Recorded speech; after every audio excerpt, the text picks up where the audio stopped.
राज्यातील बळीराजासाठी सोलापूर जिल्ह्यातून एक अत्यंत आनंदाची आणि सर्वात मोठी बातमी समोर येत आहे। गेल्या काही दिवसांपासून संपूर्ण राज्याचे लक्ष लागून राहिलेले सोलापूर जिल्ह्याची वरदायिनी ठरलेले उजनी धरण अखेर प्लसमध्ये आले आहे। होय, धरणाचा उपयुक्त पाणीसाठा आता वजामधून बाहेर पडून पॉझिटिव्ह झाला आहे, ज्यामुळे शेतकऱ्यांमध्ये आनंदाचे वातावरण पसरले आहे।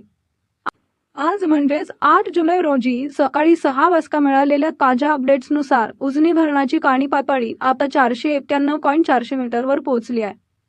सर्वात महत्त्वाची गोष्ट म्हणजे धरणातील उपयुक्त पाणीसाठ्याची टक्केवारी आता 4.90 झाली आहे।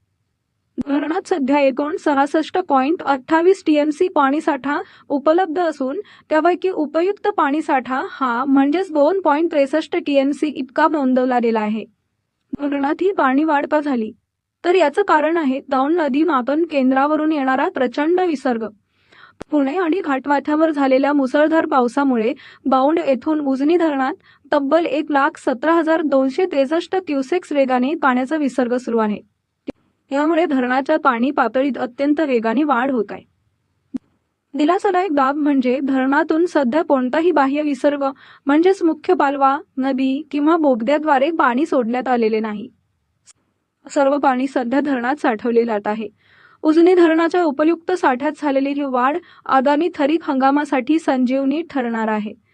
येत्या काही दिवसांत पाऊस असाच सुरू राहिल्यास धरणाचा साठा आणखी वेगाने वाढण्याची शक्यता वर्तवण्यात येत आहे।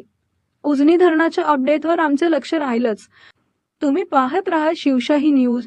ताज्या घडामोडी जाणून घेण्यासाठी शिवशाही न्यूज यूट्यूब चॅनलला सबस्क्राइब करा। आपण हा व्हिडिओ फेसबुकवर पाहत असाल तर फेसबुक पेज फॉलो करा आणि शिवशाही न्यूज.com या आपल्या वेबसाईटलाही भेट द्या।